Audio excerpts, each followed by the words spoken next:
ভাৰত বাংলাদেশ সীমান্তৰ গোলকগঞ্জৰ সোনাহাট আন্তঃৰাষ্ট্ৰীয় বাণিজ্যিক কেন্দ্ৰত BSFৰ বিৰুদ্ধে উত্তাল প্ৰতিবাদ। বাংলাদেশ প্ৰৱেশত শিলভৰ্তি ট্ৰাকসমূহ লেহেমীয়া গতিত প্ৰৱেশ কৰোৱাৰ অভিযোগ।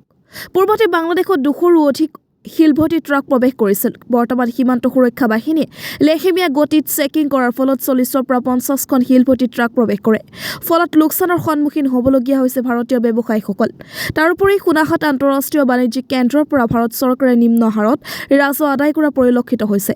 সোনাহাট আন্তঃৰাষ্ট্ৰীয় বাণিজ্যিক কেন্দ্ৰৰ বাংলাদেশ প্ৰৱেশ দ্বাৰত দায়িত্বত থকা সীমান্ত সুৰক্ষা বাহিনীৰ উচ্চপদস্থ বিষয়াই যদি ট্ৰাক প্ৰৱেশৰ হাৰ বৃদ্ধি নকৰে তেনেহ'লে আন্দোলন অধিক তীব্ৰতৰ কৰি তুলিব বুলি আন্তঃৰাষ্ট্ৰীয় ব্যৱসায়ী আৰু ট্ৰাক মালিকসকলে সকীয়াই দিয়ে। গোলকগঞ্জৰ পৰা Tapan Roy report, North East Frontier news.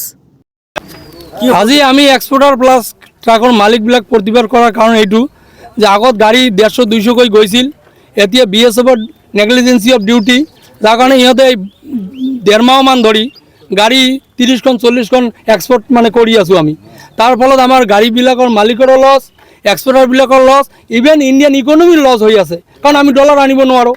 গতিকে আমাৰ এইটো ওপৰৰ পক্ষ হোম মিনিষ্ট্ৰী বা আমাৰ এক্সপৰ্ট যিটো চেল আছে, এইটো আমাৰ অনুৰোধ থাকে যে এইটো তদন্ত কৰি এই BSFবিলাকে যে নেগলিজেঞ্চি অফ ডিউটি কৰি আছে, সিহঁতৰ এটা বিহিত ব্যৱস্থা কৰে আৰু আমাৰ এক্সপৰ্টটো যাতে মিনিমাম গাড়ী 200 এক্সপৰ্ট কৰিব পাৰে তাৰ ব্যৱস্থা কৰি দিব লাগে।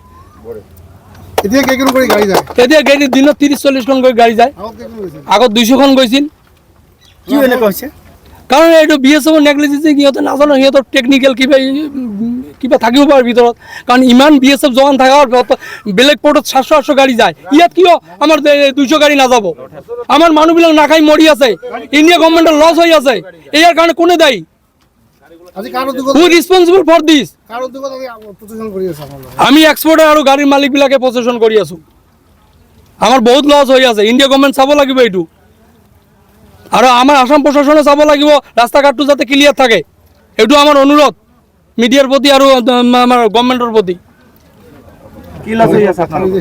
আমাৰ বিজনেছত লছ হৈ আছে।